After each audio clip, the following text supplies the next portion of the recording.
안녕하세요. 사연에 빠지다의 DJ 민영입니다. 오늘 사연자는 배려를 해줘도 고마운 줄 모르는 무개념 동서들 때문에 제대로 화가 났다는데요. 과연 어떤 사연인지 들어보시겠습니다. 오늘도 두 가지 사연 준비되어 있어요. 끝까지 들어주실 거죠? 그럼 바로 시작해 볼게요. 구독과 좋아요 잊지 말고 꼭 눌러주세요. 안녕하세요. 저는 40대 여자입니다. 저는 가정주부로 현재 초등학교에 다니는 딸을 하나 키우고 있어요. 아이가 어릴 때는 정신없이 아이만 키우느라 스스로를 돌보지 못한 채 시간이 어떻게 가는 줄도 모르고 살았습니다. 그런데 어느새 아이를 학교에 보내고 정신을 번쩍 차렸더니 40이 넘었더군요. 아이도 이제 제법 혼자 할 수 있는 게 많아져서 저도 혼자만의 시간이 늘었어요. 애가 어릴 때는 하루빨리 이런 시간이 오기만을 기다렸는데 막상 아이가 자라 저를 찾지 않는 시간이 서서히 많아지자 어쩐지 허전하고 씁쓸하더군요. 이런 이야기를 친구들에게 했더니 그런 때는 취미생활을 만들던지 일을 해야 한다고 하더라고요. 안 그러면 애한테만 너무 집중하게 돼서 우울증이 올 수도 있다고요. 그 이야기를 들으니 정신이 번쩍 들었습니다. 저희 친정어머니가 생각나서요. 저희 친정어머니는 가정주부셨는데요. 아버지가 회사 일이 워낙 바쁘셔서 집을 많이 비우셨어요. 해외 출장도 많이 다니셨고요. 그러다 보니 육아를 아예 도와주지 못하셨습니다. 그래서 제가 중학교에 갈 때까지 어머니가 저를 혼자 키우다시피 하셨어요. 그러다 보니 어머니와 저는 둘이 함께 있는 시간이 유독 많았습니다. 나중에는 모녀지간이 아니라 거의 친구 관계 같았어요. 그런데 문제는 제게 사춘기가 찾아왔을 때였어요. 사춘기는 엄마보다는 친구가 더 좋잖아요. 친구들과 어울리는 게 좋아서 집에도 늦게 들어가게 되고 주말이면 친구들을 만나러 나갔습니다. 자연스레 엄마와 보내는 시간이 줄어들었죠. 그때 엄마랑 많이 싸웠어요. 엄마는 제가 점점 커져가는 걸 모르고 아직도 어린 줄 알고 항상 본인 옆에 있어야 한다고 생각했습니다. 저는 그게 집착처럼 느껴졌어요. 지금이야 저도 결혼해서 자식을 낳았으니 당시에 외로웠을 엄마 마음이 조금은 이해가 되지만 그때는 전혀 몰랐어요. 엄마가 저에게만 신경 쓰고 집착하는 게 싫었습니다. 그래서 더 삐딱하게 굴었어요. 그때 생각이 나니 혹시나 저도 제 딸아이에게 집착하는 엄마가 되지는 않을까 걱정이 앞섰습니다. 저희 남편도 자영업을 해서 새벽이고 밤이고 없이 바빠요. 그래서 아이를 챙기는 건 온전히 제 몫이었습니다. 저는 아이에게 집착하지 않는 엄마가 되기 위해 제가 먼저 노력해야겠다 마음을 먹었어요. 그래서 앞으로 저의 미래를 위해 준비를 해야겠다 싶었죠. 사실 제가 대학을 못 나왔어요. 고등학교 때 사춘기가 심하게 와서 방황을 좀 하다가 공부를 아예 놔버렸습니다. 당시에도 어머니는 무조건 대학은 가야 하는 거라고 학원도 보내고 과외도 시켜주셨지만 소용없었어요. 제 생각은 온통 노는 데에만 가 있었거든요. 그나마 다행이었던 건 아버지 생각은 달랐다는 거예요. 요즘 개나 소나 다 대학 가는데 대학이 뭐가 중요해? 어차피 공부할 마음 없는 애, 이름도 없는 대학 보내봐야 뭐해. 학비만 아깝지. 너 하고 싶은 거 있으면 이야기해라. 아버지가 다 하게 해줄 테니까. 제가 무남동녀 외동딸이다 보니 아버지는 항상 제가 하고 싶다는 거는 뭐든지 다 해주셨어요.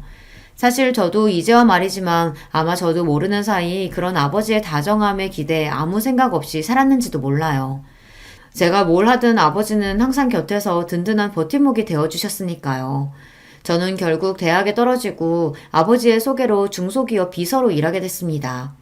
크게 하고 싶은 것도 없고 꿈도 없었던 저는 하루하루 주어진 일을 열심히 하며 성실하게 살았어요. 당시에 주변 친구들은 대학에 다니며 취직하겠다고 자격증도 따고 외국에 어학연수도 다녀오고 다들 바빴지만 저는 전혀 신경 쓰이지 않았어요. 남들이 목적을 가지고 앞만 바라보며 살아간다고 해서 저까지 그럴 필요는 없다고 생각했으니까요. 그렇다고 제가 아빠만 믿고 게으르게 산 건 아니에요. 아버지 소개로 들어가긴 했지만 어쨌든 그 회사에서 8년을 넘게 일했습니다. 다른 회사에서 스카우트 제의가 있었을 만큼 열심히 일했어요. 남편도 그 직장에서 만났습니다. 비서로 일하다 보니 여러 사람들을 만나는 일이 많았었는데 남편도 그중 하나였어요. 시작은 일로 만나게 됐지만 서서히 가까워지며 연애도 하고 결혼까지 꼴이 나게 되었습니다. 저는 결혼하기 전까진 부모님과 함께 살았어요. 그러다 결혼하면서 독립하게 됐습니다. 처음엔 저도 부모님과 떨어져 혼자 산다는 게 기대가 많이 됐어요. 그 전까지는 성인이라도 알게 모르게 부모님의 간섭을 받았었는데요. 결혼하고 나면 온전히 독립된 성인이니 그 전보단 자유롭게 살 줄 알았죠. 더군다나 사랑하는 사람과 단둘이 한 집에서 알콩달콩 산다는 게 드라마 속에 나오는 연인들처럼 행복할 줄 알았어요. 그런데 제가 착각을 해도 단단히 착각하고 있었더군요. 현실은 드라마와 너무 달랐어요. 결혼과 동시에 일을 그만두고 남편 내조를 하기 시작한 저는 처음엔 너무 혼란스러웠습니다. 집안일이라는 게 그냥 한다고 해서 처음부터 잘하는 게 아니더라고요. 밥하고 청소하는 일도 분명 배우고 해본 사람들이 잘하는 거였어요. 결혼 전까지 제 빨래도 한번 돌려본 적 없었던 저는 하나하나 스스로 해나가느라 꽤 고생했습니다. 거기다가 결혼 생활이라는 건 남편과 저 둘만의 생활이 아니었어요. 유부녀가 된다는 건 전보다 챙기고 신경 써야 할 일이 더 많아진다는 거였습니다. 결혼한 지 한 달쯤 되었을 때였는데 위에 형님한테 연락이 왔어요. 남편은 삼형제의 둘째라 위로 형이 있고 아래로 동생이 있었거든요. 형님은 저보다 3살 많고 당시에는 대기업에 다니고 있었어요. 항상 바빠 보였던 형님이 무슨 일로 연락을 주셨나 해서 갔더니만 형님네 집에 동서도 같이 있더라고요. 형님이랑 막내 동서는 대학 선후배 사이예요. 형님이 먼저 결혼하고 나서 막내 시동생을 막내 동서에게 소개한 것 같더라고요. 형님이랑 동서는 대학 때부터 친해서 서로 각별했어요. 동서지간이 셋인데 저만 빼고 둘이 친한 사이다 보니 사실 저도 셋이 있는 게 불편하기는 해요. 일부러 그러는 건 아니겠지만 셋이 있을 때 유독 대학 이야기를 많이 하더라고요. 저는 대학도 안 나왔으니 동서랑 형님 사이에 더 끼어들기 힘들었어요. 저는 또 왜 갑자기 부르셨을까 궁금하던 차에 형님은 다짜고짜 웬 달력을 하나 주셨습니다. 왜 있잖아요. 책상에 두는 탁상 달력이요. 저는 이게 뭐냐고 물었습니다. 그러자 형님이 소파에 등을 기대며 다리를 휙 꼬았어요. 그러더니 저를 아래로 내려다보시더라고요. 그러더니 한다는 말이 놀라웠습니다. 뭐긴 뭐야. 시댁 행사 적혀있는 달력이지. 동서는 결혼한 사람이 어쩜 시댁에 무슨 행사가 있는지 물어보지도 않아? 형님의 쌀쌀맞은 말투에 슬쩍 기가 죽은 저는 애써 당황하지 않은 척 표정을 가다듬었습니다. 시댁 행사야 당연히 남편한테 다 물어보고 체크해뒀죠. 아버님, 어머님 생신은 아직 다 멀었던데. 저도 지고 싶지 않았습니다. 그래서 웬만한 시댁 행사는 다 알고 있다고 대답했어요. 그런데 제 말에 동서가 툭 한마디를 하더군요. 형님이 결혼한 지 얼마 안 돼서 뭘 모르시나 본데 시댁 행사가 생일밖에 있는 게 아니에요. 동서가 저보다 1년 정도 먼저 결혼했어요. 그걸 가지고 동서는 만날 때마다 마치 제 선배처럼 구는데 그것도 참 꼴보기 싫었습니다. 저는 애써 웃어 보이며 생일 말고 또 무슨 행사가 있냐고 물었어요. 결혼한 지 얼마 안 돼서 저는 잘 모른다고요. 우리 시부모님이 연세가 많아서 여기저기 고장난 데가 많은 거 알지? 병원에 치료해 한 달에 2-3번씩 병원 모시고 가야 돼. 나랑 막내 동서는 둘 다 직장 생활하면서도 남편들까지 해서 넷이 연차 쓰고 반차 쓰면서 아등바등 모시고 다녔어. 둘째 아주머님은 장사하느라 바쁘다고 항상 안 된다고 하셔서 넷이 아니라 고생 좀 했어요. 이야기를 들어보니 결국은 저더러 시부모님 병원에 모시고 가라는 이야기를 하려고 부른 것 같았어요. 시부모님이 연세가 많은 편이에요. 80이 넘으셔서 두 분이 외출하신다는 게 쉬운 일은 아닙니다. 들어보니까 동서 팔자 좋게 결혼하자마자 일 그만뒀다며? 사방님 가게가 장사가 잘 되나 봐. 아직 애도 없는데 일도 안 하고. 그러니까 집에서 노는 동서가 앞으로는 시부모님 좀 알아서 병원에 모시고 가. 며느리가 시부모님을 모시고 병원에 가는 게 당연한 일은 아닌데 형님은 저에게 무슨 악감정이라도 있는 사람처럼 미간까지 구기면서 짜증스럽게 이야기를 했어요. 물론 자식으로서 연세 많은 시부모님 모시고 병원에 가는 게 어려운 일은 아니에요. 자식들끼리 돌아가면서 해야 하는 거라면 저도 당연히 할 겁니다. 그런데 마치 제가 다 하는 게 당연하다는 듯 이야기하는 형님의 태도에 어쩐지 기분이 상했습니다. 제가 시부모님 모시겠다고 결혼하거나 직장을 그만둔 게 아닌데 시댁 일을 몽땅 다 저에게 떠넘기듯 하는 게 맞는 건가 싶어서요. 이대로 괜히 가만히 있다가는 바보처럼 제가 다 해야 할 것 같아 저도 마른 침을 한번 꼴깍 삼키고 조심스레 말을 꺼냈습니다. 아버님, 어머님이 건강이 많이 안 좋으신가 봐요. 근데 사실 제가 일을 그만둔 건 다른 게 아니라 제가 임신해서 그만둔 거예요. 병원에서 유산기가 좀 있다고 해서 쉬고 있는 거예요. 그랬습니다. 제가 임신하기는 했는데 아직 너무 초기라 시댁 식구들에게는 말씀을 안 드린 상태였어요. 피검사 결과 병원에서 아직 너무 초기라 태아가 제대로 자리를 잡지 않았는데 무리하면 안 된다고 해서 남편과 상의해 바로 직장을 그만둔 거였어요. 형님, 임신 초기엔 원래 다들 병원에서 그렇게 말해요. 조심하라고. 걷지도 못하는 것도 아닌데 시간 있는 사람이 좀 하면 되는 거지. 그래서 지금 임신 좀 했다고 어머님 아버님 못 챙기시겠다는 거예요? 당시에 동서 아들이 2살이었어요. 본인은 임신했을 때 일까지 했다면서 제 말을 듣자마자 마치 제가 임신한 걸 가지고 생색을 낸다는 것처럼 이야기하더라고요. 물론 형님이 있는 자리다 보니 동서도 신경 쓰여서 한 이야기일 수도 있습니다. 제가 듣기로는 형님이 결혼한 지 4년이 넘었지만 아직 애가 없다고 들었거든요. 그래서 남편이 제 임신 사실을 조금 더 이따가 이야기하자고 한 거예요. 형님이 아이 문제에 있어서 좀 예민하다고요. 하지만 제 입장에서도 제가 왜 일을 안 하고 쉬고 있는지 설명을 해야 했습니다. 자꾸만 저를 하는 것도 없이 집에서 노는 사람 취급을 했으니까요. 그깟 애 좀 가졌다고 유나는. 임신했을 때 너무 안 움직이고 집에만 있으면 살만 찌고 더 안 좋대. 막내 동서는 임신하고도 애 낳을 때까지 출근도 했어. 암튼 자만하지 말고 다음 주부터는 동서가 시부모님 모시고 병원에 좀 가. 2분 다 옛날 분들이라 병원은 죽어도 자식들이 모시고 가야 하는 건 줄 아시는 분들이니까. 당분간은 동서가 신경 좀 써. 지금까지 서방님 장사한다고 매번 시부모님 일은 우리가 다 했단 말이야. 이제 동서도 들어왔으니까 서방님 대신해서라도 동서가 좀 알아서 해야지. 형님이 큰 눈을 더 크게 뜨고 따지듯 말을 하면 저는 순간 말문이 턱 막히면서 말을 잇지 못했어요. 동서랑 형님 둘 다 서울대를 나왔습니다. 그래서 그런지 형님도 그렇고 동서도 그렇고 이야기를 나누다 보면 둘 다 말을 너무 잘해서 제가 이길 수가 없었어요. 2사람이 말을 하면 다 맞는 말 같더라고요. 이후로 제가 아이를 낳을 때까지 줄곧 시부모님을 모시고 병원에 다녔어요. 처음엔 제가 몇 번 가다 보면 형님이나 동서가 이야기를 할 줄 알았는데 전혀 말이 없더라고요. 사실 저도 웬만해서 형님이랑 동서에게 이야기하지 않았던 게 시부모님이 다른 가족들보다 저랑 같이 병원 가는 걸 좋아하셨어요. 우리 둘째가 이제 보니까 참 꼼꼼하고 똑부러지는구나. 다른 자식들하고 오면 제대로 설명도 안 해주고 그냥 들어가라 내려가라 시키기만 하는데 우리 둘째는 알아듣기 쉽게 설명해줘서 너무 좋다. 그러게. 다른 자식들은 엄마 아빠 늙었다고 다 모른다고 가만히 있으라고만 해가지고 눈치 보여서 무슨 말을 못하는데 우리 둘째 며느리는 어찌나 나긋나긋하고 상냥한지 몰라. 우리 둘째가 장가를 참 잘 갔어. 다음번에도 우리 둘째랑 오면 좋겠다. 저는 평소 하던 대로 하는 건데 시부모님은 저를 편하게 생각하셨어요. 한편으로는 많이 배우고 똑똑한 며느리들보다 만만한 제가 편하신 건가 싶기도 했는데 어찌됐든 저랑 다니는 게 좋다고 하시는 말씀이니 좋게 받아들이기로 했죠. 그러던 중 저도 일이 생길 때가 있잖아요. 제가 급한 일이 생겨서 형님에게 부탁하려고 하면 항상 회사 핑계를 댔어요. 아버님 피검사하는 날이 당장 다음 주인데 이렇게 갑자기 안 된다고 하면 어떡해.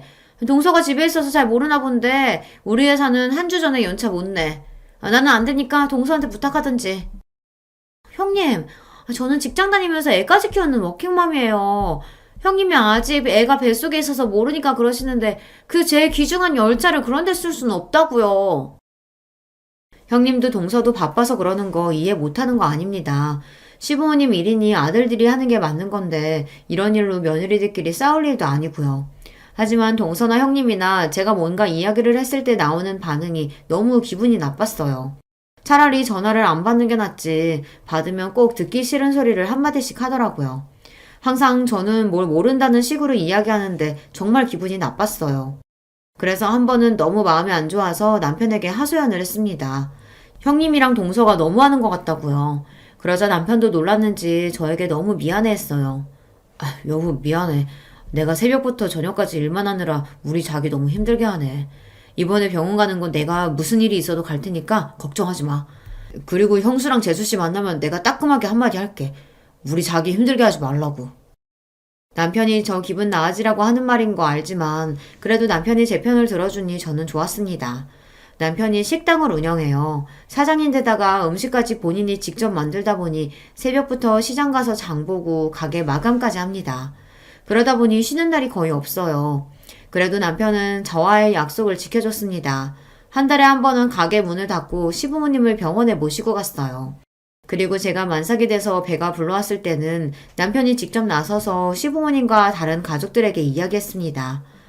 우리 사랑이 엄마 이제 만삭이라 힘들어서 운전 못해.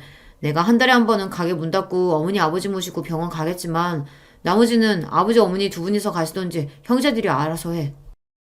아버지 어머니 눈도 어두워서 버스도 제대로 못 타시는데 어떻게 두 분이서 병원에 가? 그러니까 형이 모시고 가면 되잖아. 내가 노냐? 안 그래도 회사 힘들어서 눈치 보여 죽겠는데 이런 일까지 신경 써야겠어? 이런 건 좀 집에서 노는 사람이 하면 안 되냐? 형, 말 조심해. 놀기는 누가 놀아? 여기 노는 사람 하나도 없어. 그리고 어머니 아버지가 우리 부모님인데 왜 며느리들한테 떠넘겨? 우리 부모님 일이니까 아들들끼리 알아서 해.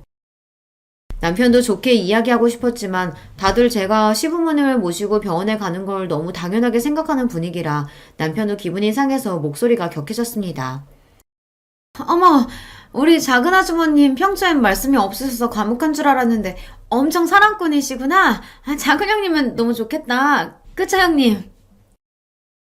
분위기가 격해지자 막내 동사가 나서서 애써 말을 돌렸어요. 그런데 그 상황에서 형님은 괜히 또 저를 쏘아보더군요. 아직 애가 나온 것도 아니고 어차피 집에 있는 사람이 좀 하면 안 되는 건가? 꼭 일을 키워서 집안에 분란을 만들어야겠어? 형수, 왜 자꾸 이 사람한테 뭐든 다 떠넘기려고 하세요? 형수가 하기 싫으면 그냥 안 하면 될 일이지. 무슨 대장처럼 나서서 이래라 저래라 해요. 뭐야? 이 자식이 어디 감히 형수한테 그딴 소리를 해? 아휴, 서방님이 무서워서 이제 무슨 말도 못하겠네. 네, 형수님. 제발 좀 제 눈치 보시고 이 사람한테 함부로 하지 마세요. 이 사람도 임신해서 고생하면서도 싫은 소리 한 번 안 하고 시집살이 다 알아서 했잖아요. 맏며느리면 고마운 줄 아셔야 되는 거 아니에요? 여보, 그만해. 왜 그런 소리까지 하고 그래. 맞잖아. 당신 임신 중독증 걸려서 밥도 한 숟갈 못 먹었는데 우리 어머니 아버지 병원 간다고 새벽부터 일어나서 준비하고 병원 갔다 온 날은 아버지 힘들어서 식사 잘 못하신다고 전복죽에 반찬을 매일 해서 가져갔잖아. 여기 형수님이랑 재수씨 결혼한 지 몇 년 됐어도 한 번도 그렇게 한 적 없었어. 그러니까 우리 아버지 어머니가 자기랑만 병원 간다고 하지. 다른 자식들은 불편하니까.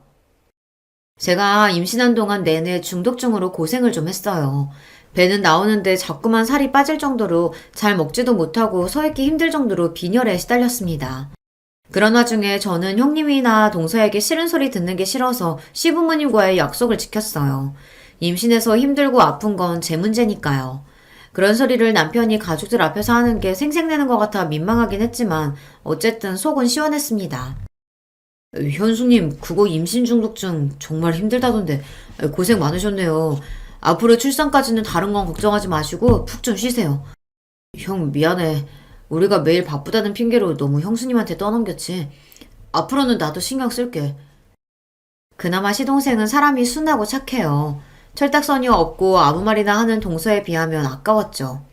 그래도 그날 이후 많은 점이 개선됐습니다. 남편이 한바탕 한 덕분에 그 다음부터는 자식들끼리 상의해서 돌아가며 시부모님을 모시고 병원에 갔어요. 저도 한 달에 한 번 정도만 모시고 가면 됐습니다. 가끔 형님이나 동서가 바쁜데 회사에 눈치 보이게 반차 이야기해야 한다고 투덜투덜 할 때에는 저도 괜히 신경 쓰이고 눈치가 보였지만 애써 모른 척 했어요. 남편이 그래도 된다고 해줬거든요. 시부모님 챙기는 건 의무가 아니라 자식으로서 각자의 도리야. 다들 바빠도 할 수 있는 만큼 노력하면 되는 거라고. 안 되면 할 수 없는 거고. 당신도 우리 사랑해 보느라 꼼짝도 못하는데도 자식으로서 도리하려고 노력하잖아. 자식이면 다 똑같이 하는 거니까 절대 눈치 볼 필요 없어. 우리 힘들다고 그 사람들이 도와주는 거 아니니까. 우리는 우리대로 살아야지. 남편은 언제나 제 편을 들어줬어요. 남편은 제 마음이 어떤지가 가장 우선인 좋은 사람입니다. 그런 사람과 살다 보니 저도 언제나 마음이 편안했어요. 아이 키우는 게 힘들고 지쳐도 언제나 내 편이 되어주는 사람이 곁에 있으니 힘이 되더라고요. 동서나 형님이 만날 때마다 기분 나쁜 소리를 툭툭 한 번씩 할 때에도 별로 신경 쓰이지 않았습니다. 저에게는 남편이 있으니까요. 무슨 일이 있을 때마다 시댁에서 동서와 형님과 마주하는 게 종종 힘들 때도 있었지만 아이가 태어나고 나서는 저도 아이 키우느라 정신이 없어 대충 그러려니 했습니다. 남들은 시부모님 등살에 시집살이도 한다는데 저는 그 대신에 동서들 때문에 좀 피곤하다 정도로 여기고 참기로 했어요. 그런데 아무리 대충 넘어가려고 해도 한 번씩 참기 힘든 순간이 있었습니다. 한 번은 이런 적이 있었어요. 명절이라 식구들이 모두 시댁에 모였어요. 그때 형님이 결혼하고 7년 만에 임신해서 형님 어깨가 한껏 올라갔을 때예요. 입덧이 심하다고 아무것도 못하고 누워만 있을 때였죠. 제가 임신했을 때는 유난이라고 그렇게 무안을 주더니만 본인은 저보다 더 하더라고요. 냉장고를 열기만 해도 냄새난다고 주방에 나오지도 않았어요. 거기다가 입덧을 한다는 사람이 먹고 싶은 건 얼마나 많은지, 시댁에 와서도 갑자기 물회가 먹고 싶다는 둥, 골뱅이 무침이 먹고 싶다는 둥 계속 주문을 해서 아주버님이 장을 받아주면 저와 시어머니가 연신 음식을 해다 줬어요. 우리 큰형님 맨날 자식 필요 없다고 부부끼리 잘 살 거라고 하시더니만 애 생겼다고 저렇게 유난하게 구실 줄은 몰랐어요. 그래도 늦게라도 생겼으니 얼마나 다행이야. 난 골뱅이가 아니라 산삼을 캐다 달라고 해도 캐다 줄 거다. 그 전까지는 다들 형님 눈치를 보느라 이야기를 안 했었는데 막상 형님에게 아기가 생기고 나자 시부모님도 다들 좋으신지 여기저기 아프던 것도 하나도 안 아프다고 하실 정도였죠. 내가 죽기 전에 우리 큰아들 자식 보는 거 보고 죽으면 여한이 없겠다 했는데 내가 이제 정말 죽어도 여한이 없다. 아버님은 죽기는 왜 죽어요. 우리 큰손주 대학 가고 결혼하는 것까지 다 보셔야죠. 어머, 근데 동서 이거 간 본 거 맞아? 난 새콤달콤하게 무친 게 좋은데. 네, 형님. 식초 좀 더 넣을게요. 아주 상전도 이런 상전이 없었습니다. 80이 넘으신 시부모님도 제게 간이 짜다, 싱겁다 이야기를 안 하시는데 형님은 손 하나 까딱 안 하면서도 저를 하인 부리듯이 이거 해달라 저거 해달라 했어요. 평소에 형님이 저에게 한 짓이 있었기 때문에 저도 형님 하는 짓이 곱게 보이지는 않았지만 어쩌겠어요. 마흔이 다 된 나이에 애를 가졌으니 본인도 얼마나 귀하고 좋을까 싶어 마음이 넓은 제가 이해하기로 했죠. 그러던 중 작은 사고가 있었습니다. 막내 동서가 형님 준다고 출산 선물을 가져왔더라고요. 아기 내복이랑 인형이었어요. 그런데 하필이면 그걸 제 딸아이가 박스를 다 뜯어버린 거예요. 당시에 딸이 돌이 좀 안 됐을 때라 눈에 보이는 건 다 물고 빨고 할 때였는데 제가 주방에서 음식을 하는 사이 쇼핑백을 가지고 놀다가 안에 있던 물건을 입에 물고 포장지가 다 뜯어졌더라고요. 화장실을 가다가 제가 놀라서 딸아이가 들고 있던 물건을 뺏으며 남편에게 한 소리 했습니다. 애 안 보고 뭐 하냐고요. 텔레비전에 빠져있던 남편이랑 아주버님도 놀라서 달려왔지만 소용없었어요. 이미 인형에다가 침을 범벅을 해놓은 상태였죠. 저는 형님이랑 동서에게 너무 미안해서 바로 인형이랑 내복을 빨아주겠다고 했습니다. 그런데 그때였어요. 방에 누워있던 형님이 갑자기 방문을 벌컥 열고 나오더니 제 손에 있던 내복이랑 인형은 낚아채 버렸습니다. 그러더니 한다는 말이 어이가 없었어요. 동서, 이 더러운 걸 빨긴 뭘 빨아? 우리 아기더러 침범벅된 인형 가지고 놀라는 거야? 됐으니까 저리 치워.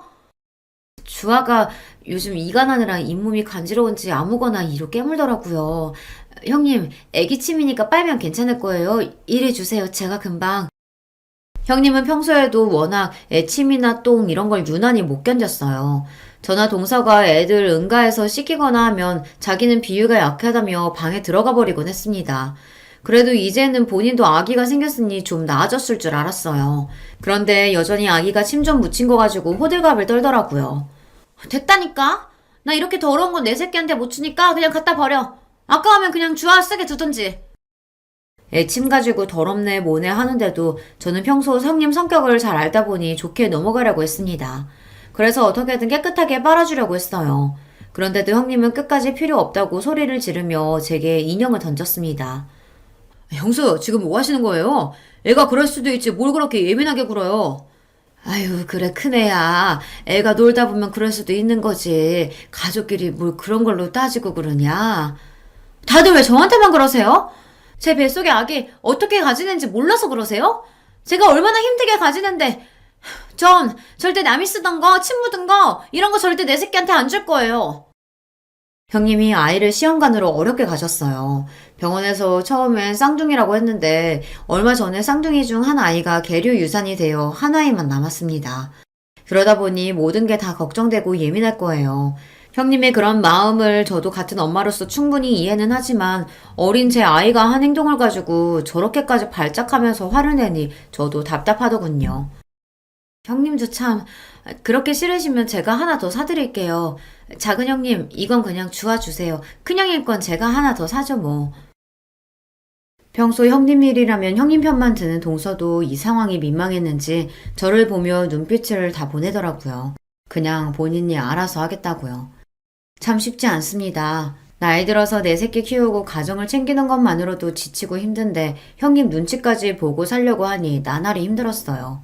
임신했을 때부터 우리 형님은 참 유난한 엄마가 되겠구나 생각은 했었는데 역시나 보통 엄마는 아니더군요. 무슨 일이 있어도 그 잘난 대기업은 절대 안 그만둘 것처럼 하더니만 육아휴직이 끝나자마자 회사를 그만뒀어요. 거기다가 더 대박은 그만두려면 혼자나 그만둘 것이지 자꾸만 동서까지 꼬셨다는 겁니다. 내가 애 낳아보니까 말야, 애는 무조건 엄마가 옆에서 키워야 돼. 남의 손에 키우면 그게 다 나중에 티가 나더라니까. 동서, 우리가 누구야? 서울대까지 나오고 남들 다 들어가고 싶은 대기업 10년 넘게 다녔잖아. 내 새끼 위한 더 나은 미래 위해선 우리 같은 인재가 가만히 있어선 안 돼. 동서도 이 기회에 회사 그만두고 나랑 같이 사업하는 거 어때? 누가 보면 한 애 5은 키워본 사람처럼 형님은 육아 박사가 됐습니다. 어디서 정보를 그렇게 얻어오는 건지 어린이집은 이런 곳을 보내야 한다더라. 영어랑 수학은 빠르면 빠를수록 좋다더라. 이러면서 저나 동서에게 매일 훈계를 했어요. 저야 형님이 그러는 게 하루 이틀 된 일이 아니니 항상 한 귀로 듣고 한 귀로 흘렸습니다. 하지만 형님 말이라면 똥이 된장이라도 믿는 동서는 항상 팔랑거렸거든요. 형님이 저번에 말한 유기농 생리대 사업이요? 그거 RT면 너무 좋긴 한데 우리가 당장 돈이 어딨어요. 투자자는 찾으셨어요? 아휴, 동서는 걱정도 많아. 내가 누구야? 투자자는 금방 찾을 거니까 동서도 슬슬 퇴사해. 애들 학교 다닐 땐 무조건 엄마가 옆에 있어야지. 매일 학원으로만 돌리면서 애 공부시키는 거, 그거 학원만 좋은 일 시키는 거다? 저는 형님이 하는 말이 다 너무 웃겼습니다. 그전에는 동서가 애들 문제로 힘들다고 하면 왜 그렇게 애한테 목을 매냐. 애는 애고 엄마는 엄마다 하면서 동서한테 회사 일이나 똑바로 하라고 하더니만 본인이 애 낳고 키워보더니 180도 달라져서 이제는 동서한테 회사를 그만두랍니다. 애 키우려면 돈도 많이 들어가고 시간도 필요하니 회사를 그만두고 본인이랑 사업을 하자고요. 형님도 참 애는 각자 집안 사정에 맞게 키우면 되는 거지 뭘 그렇게까지 이야기하세요. 전에는 동서한테 절대 애 때문에 일 그만두지 말라고 버티라고 하시더니 저도 듣다 형님이 하는 말이 웃겨서 한마디 했습니다. 사람이 이랬다가 저랬다가 하는 꼴이 웃겨서요. 동서가 뭘 한다고 끼어들어? 동서는 고등학교 간신히 졸업하고 남의 밑에서 커피만 타다 시집 왔으니 직장에 미련 없겠지. 그치만 우리 같은 사람들은 회사 하나 그만두는 것도 엄청 큰 결심하고 그만두는 거야. 그리고 누가 봐도 우리같이 서울대 나온 사람들이 애들 교육에 대해서 훨씬 더 많이 알지 않겠어? 모르면 가만히 좀 있어. 또 그 소리였습니다. 본인들은 서울대를 나왔고 저는 고졸이니 뭘 모른다고요. 이제 하도 많이 들어서 별로 기분이 상하지도 않았습니다. 하지만 그건 그거고 제가 살아온 과거까지 마음대로 떠드는 건 저도 참기 힘들었습니다. 네, 형님이랑 동서 서울대 나온 대단한 사람들인 거 잘 알죠.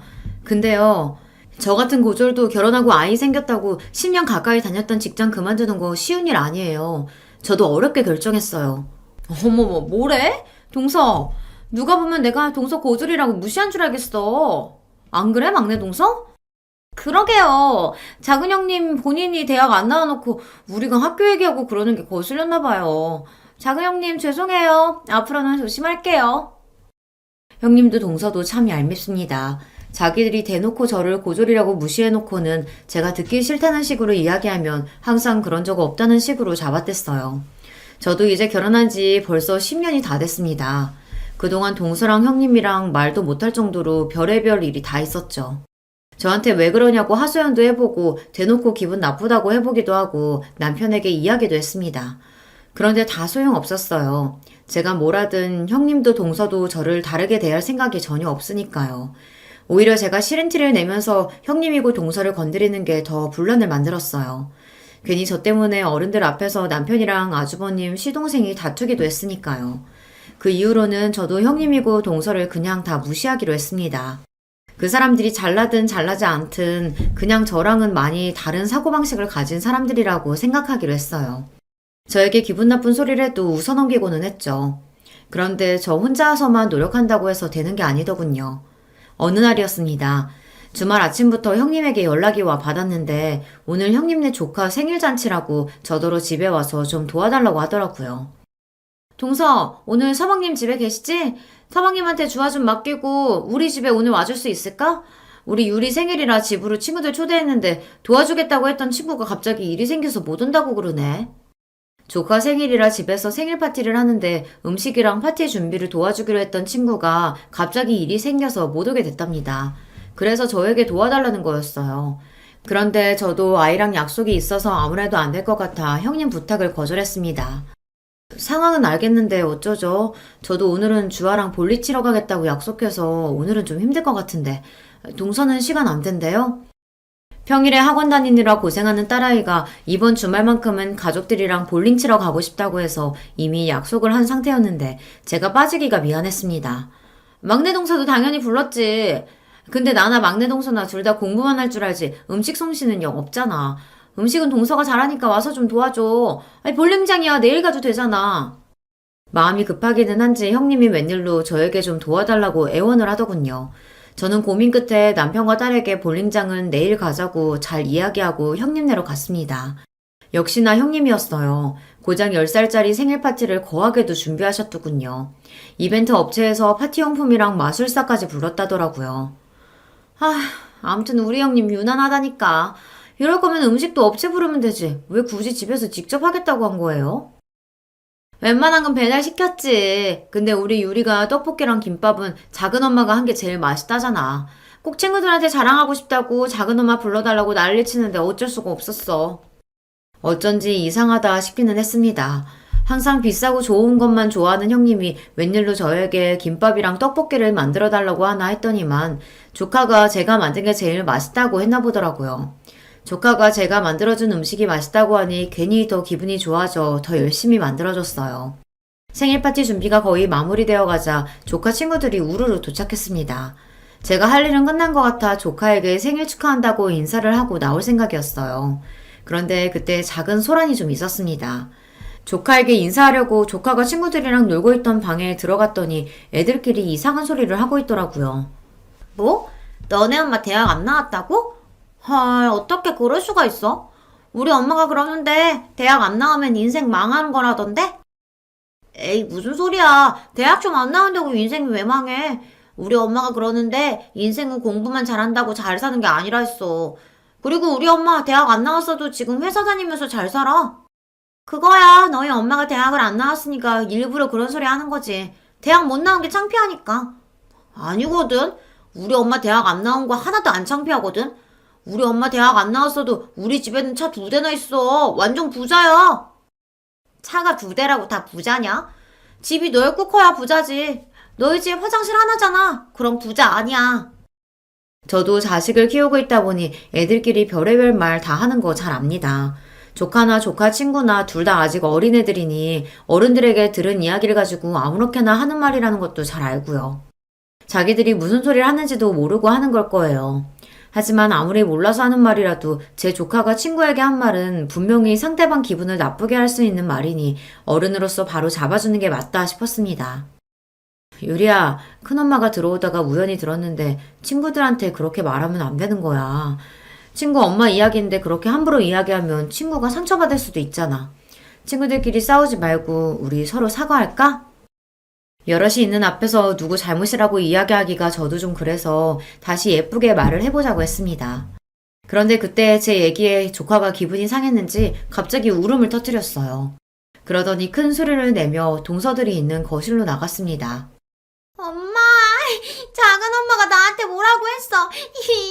작은 엄마가 내 편 안 들어주고 김민지 편 들어주고 작은 엄마 미워. 작은 엄마 자기 집에 가라고 해. 순간 눈물을 펑펑 흘리며 형님에게 달려가는 조카의 모습에 저는 적잖이 당황했습니다. 더군다나 더 기가 막혔던 건 형님의 태도였어요. 동서 뭐야? 유리 얘기 들어보니까 이건 순전히 동서가 고졸이라 기분 나빠서 우리 유리한테 뭐라고 한 것 같은데 유리가 고졸은 망하는 거라고 해서? 애 말만 듣고 저에게 다짜고짜 따지는 형님의 태도에 저는 기가 막혔습니다. 더군다나 조카가 친구 엄마가 대학 안 나왔다고 그러면 망하는 거라고 그렇게 이야기한 걸 듣고도 저에게 화만 냈어요. 자기 자식 사과시킬 생각은 안 하고요. 형님, 지금 무슨 말씀 하시는 거예요? 애들끼리 싸우는 거 말린 건데 제가 기분 나쁠 게 뭐가 있어요? 유리가 대학 안 가면 망하는 거라고 해서 그런 말 하면 안 된다고 했다면서요. 그럼 형님이 기분 나빠서 하신 얘기가 맞죠? 혼내는 시어머니보다 말리는 시누이가 더 얄밉다더니 딱 그 짝이었습니다. 가만히 있으면 반이라도 갈 걸 동서는 굳이 나서서 형님 편을 들더군요. 그건 제가 고졸이라서 기분 상해서 그런 게 아니라 아무리 어린애라도 친구한테 그런 식으로 이야기하면 안 되니까 하지 말라고 가르쳐 준 거예요. 서울대식이나 나오면 뭐랍니까? 사람이 저 정도로 기본 개념이 없는데 말이죠. 저도 나름대로 아이들도 있으니 참아보려고 했습니다. 그런데 짜증이 나서 도저히 참을 수가 없었어요. 표정 관리가 되지 않았습니다. 그런데 그때 형님은 결코 넘지 말아야 할 선을 넘고야 말았습니다. 맞네, 맞아. 지가 고졸이라 찔려서 그런 거네. 맞아. 동서, 괜히 핑계 좀 대지 마. 평소에도 우리한테 학벌로 밀리니까 이래저래 짜증났었는데 이때다 싶어서 내 새끼한테 화풀이한 거잖아. 아휴, 정말. 이래서 가족도 수준이 맞아야 하는 거라니까. 동서, 잘 들어. 고졸이면 인생 망하는 거 맞아. 너 스스로 좀 봐. 너는 우리 집안 수치잖아. 그러니까 망한 거 맞지? 이제 좀 내 말 알아들었어? 순간 저는 제 두 귀를 의심했습니다. 제가 들은 말이 정말 사실인가 싶어서요. 형님은 저에게 아예 말까지 다 놓고 너너 소리를 지르며 삿대질까지 했습니다. 형님, 지금 저한테 집안의 수치라고 하셨어요? 그 말 후회 안 하죠? 사람이 너무 화가 나면 이성이 날아간다고 하잖아요. 제가 그 순간에 딱 그랬어요. 정말 간신히 붙잡고 있던 이성의 끈이 빠지지 끊어지며 형님이고 뭐고 눈에 뵈는 게 없었습니다. 뭐래? 어디서 무식한 게 똥폼을 잡고 있어. 내가 후회를 왜 해? 좋아요. 이거 보시고도 정말 후회 안 하시나 보죠. 이거 받으세요. 저희 친정아버지 명함이에요. 저는 곧바로 가방에서 아버지 명함을 꺼내 형님에게 건넸습니다. 그때까지도 형님과 동서는 제 행동이 이해가 되지 않는다는 듯 미간을 구기고 있었어요. 아버지 명함은 왜 주고 난리냐라는 눈빛을 노려보면서요. 그런데 그때 명함을 먼저 확인한 동서가 눈이 둥그레져선 토끼 눈으로 저를 바라봤습니다. 어머, 형님, 이거 뭐예요? 동아벤처 대표 이동우면 그때 우리한테 연락했던 투자자잖아요. 이 사람이 정말 형님 친정아버지라고요? 말도 안 돼. 동서 똑바로 본 거 맞아? 어머머, 이게 뭐야? 정말 그 투자자잖아. 맞아요. 얼마 전에 형님이랑 동서가 하기로 한 사업에 투자하겠다고 연락한 투자사 대표가 우리 친정아버지예요. 그랬습니다. 동서나 형님에게 구체적으로 말한 적은 없지만 친정아버지께서 사업을 크게 하세요. 예전부터 많은 기업에 투자하셨는데 최근에는 스타트업 사업이나 젊고 유능한 사업가들에게 투자하시더라고요. 최근에도 좋은 아이템을 찾고 계시길래 제가 형님이랑 동서가 하는 유기농 생리대 사업을 추천했습니다. 그래서 아버지 회사에서 동서랑 형님네 회사로 연락했던 거예요. 이런 사실을 동서나 형님이 알면 부담 가지실 것 같아 얘기를 안 한 건데 도저히 말 안 하고는 안 되겠더라고요. 내가 누군지도 모르고 저더러 집안에 수출하는 둥 어떻다는 둥 말을 함부로 짓거리니 본때를 보여줘야겠다 싶었습니다. 그 순간 믿기지 않는 일이 벌어졌어요. 형님이 애들에게 밥부터 먹으라고 거실로 다 내보내더니 방문을 닫더라고요. 그러더니 동서의 허리를 쿡 찔렀습니다. 그러고는 둘이 슬쩍 눈빛을 주고받더니만 동시에 바닥에 무릎을 꿇고 앉았어요. 동서, 미안해. 내가 정신이 나갔었나 봐. 아무리 화가 나도 사람이 할 말 못할 말이 있는 건데 내가 실수했어. 맞아요, 형님. 우리가 잘못했어요. 제가 원래 뭘 좀 모르고 아무 말이나 막 하는 거 아시잖아요. 착한 형님이 너그럽게 이해해주세요. 사람이 이렇게까지 간사할 수가 있는 건가요? 조금 전까지만 해도 저더러 집안에 수출하는 둥 하더니만 친정아버지 이야기를 꺼내자마자 순식간에 돌변했어요. 그 모습을 보는데 너무 황당해서 말도 안 나오더군요. 형님, 동서, 지금 너무 웃긴 거 알아요? 어쩜 사람이 그렇게 180도 달라질 수 있는 거예요? 5분 전에 나랑 지금의 나는 분명 똑같은 사람인데 형님이랑 동서는 저를 완전히 다르게 대하네요. 아버지 이야기를 꺼내면 형님이랑 동서가 당황할 거라고 생각은 했었지만 아무리 그래도 무릎까지 꿇을 줄은 몰랐어요. 그러게. 동서는 그런 중요한 얘기를 왜 지금까지 안 했어? 진작 우리한테 친정 이야기했으면 나도 동서한테 이런 실수 안 했지. 설마 지금 친정아버지가 큰 투자회사 운영하시는 분이라는 거 형님이랑 동서가 진작 알았다면 나를 대하는 게 달라졌다는 이야기를 대놓고 하시는 거예요? 아, 형님도 동서도 서울대까지 나온 사람들이 어쩜 그렇게 생각이 편협해요? 지금까지 그런 사고방식으로 애들 키운 거예요. 어쩐지. 그러니까 유리가 친구한테 그런 소리나 하지.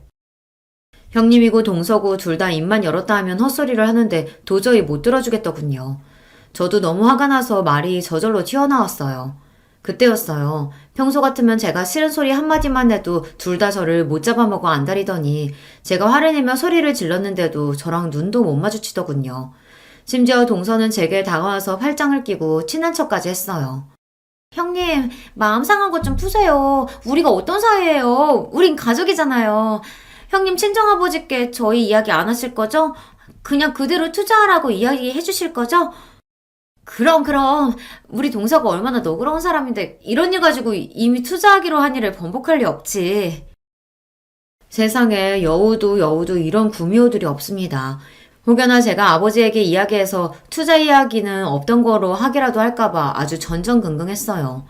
형님과 동서는 제가 바보인 줄 아나 봐요. 그런 소리까지 들어놓고 바보처럼 헤헤하면서 넘어갈 줄 알았나 봅니다. 아니요, 마음이 바뀌었어요. 처음엔 저도 형님이랑 동서가 투자 받으러 여기저기 고생하러 다니는 게 안타까워서 도와주려고 했던 건데 그냥 없던 일로 할게요.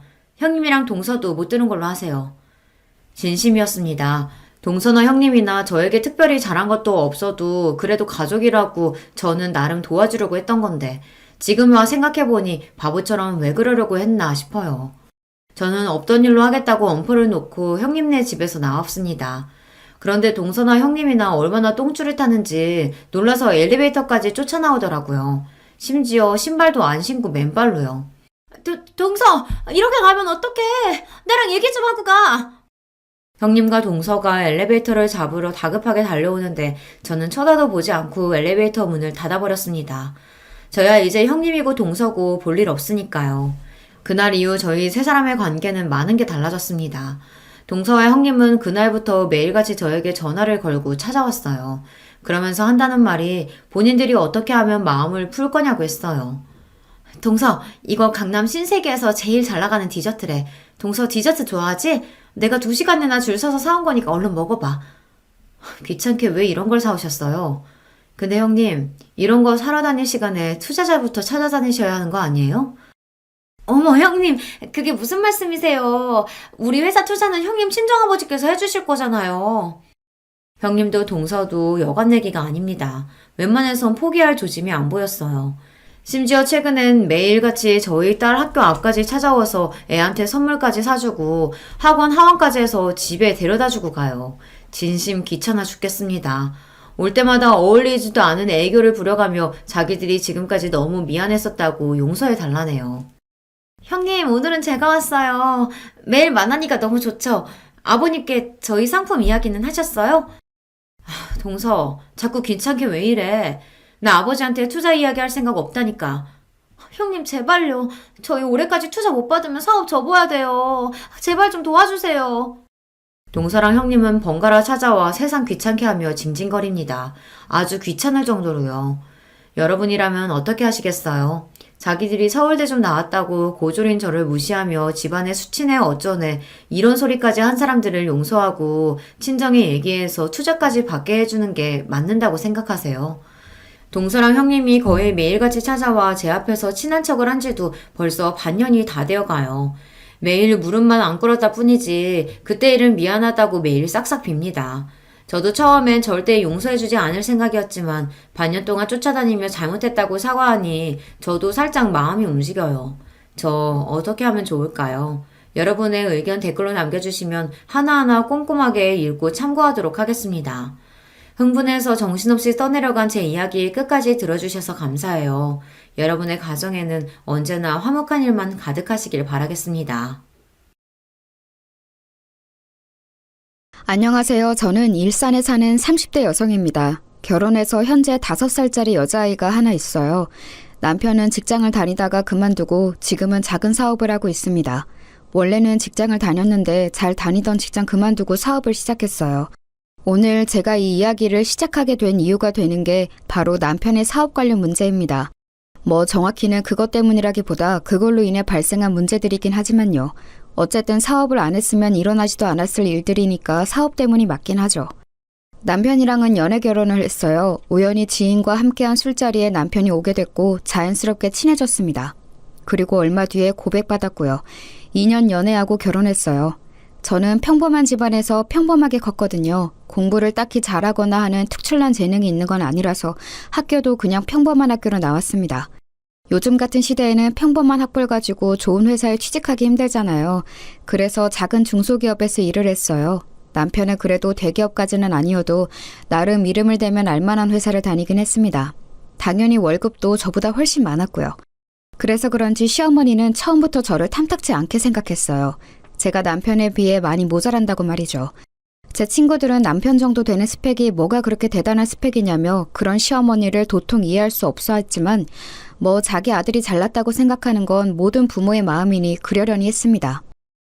딱히 엄청난 반대를 한 건 아니었지만 시어머니가 저를 탐탁지 않아 한다는 사실을 알고 있었기 때문에 저도 잘하려고 나름 열심히 노력했어요. 집안 행사가 있으면 열심히 가서 돕고 기념일 같은 것들이 있으면 잊지 않고 챙겨드리고 말이죠. 뭐 그럴 때마다 옆집 할매는 이거보다 훨씬 비싼 가방을 받았던데 하면서 마음에 안 드는 티를 냈지만 그렇다고 자기 아들이 엄청 대단히 많이 버는 건 아닌 걸 알고 있었기 때문에 더 이상 말을 하지는 않았습니다. 벌이가 넉넉한 편은 아니었지만 그래도 저금도 하고 나름 괜찮았어요. 하지만 그마저도 제가 임신을 하면서 빠듯해지기 시작했습니다. 아시겠지만 아직 대기업도 임신한 여자 직원에 대한 처우가 좋지 못한데 중소기업은 어떻겠어요. 임신을 하면 자연스럽게 그만둬야 하는 분위기가 만들어져요. 그걸 버텨내며 독하다, 눈치가 없다 같은 소리를 들으며 회사 생활이 엄청나게 고달퍼지기 시작합니다. 그래서 저도 어쩔 수 없이 사직서를 냈어요. 다들 그렇게 하니까요. 그 이후로 좀 빠듯해지기 시작했어요. 물론 누구에게 빚을 지거나 할 정도는 아니었지만 그전이랑은 확실히 다르긴 하더라고요. 그래도 아껴가며 살면 못 살 것도 아니었습니다. 물론 적어진 용돈과 기념일 선물 같은 것들에 시어머니가 노골적으로 불만을 표하긴 했지만 말이에요. 이래서 며느리도 직업 같은 거 다 보고 드려야 하는 거야. 저 들으라고 하는 말이었어요. 자기 딸도 제대로 된 직장을 가지고 있지 않은 상태에서 며느리에게 저러는 게 정말 웃기긴 했지만 대한민국 거의 모든 시어머니들이 그렇잖아요. 여기까진 그래도 괜찮았습니다. 문제는 그 뒤였어요. 아이가 2돌이 지났을 무렵 남편이 그러더군요. 나 사업하려고. 갑자기? 전에 같이 일하던 사람이 지금 회사 그만두고 사업을 시작했는데 진짜 잘 되고 있거든. 보니까 괜찮은 것 같아서 초기 비용도 많이 들지도 않고. 그럼 회사는? 당연히 그만둬야지.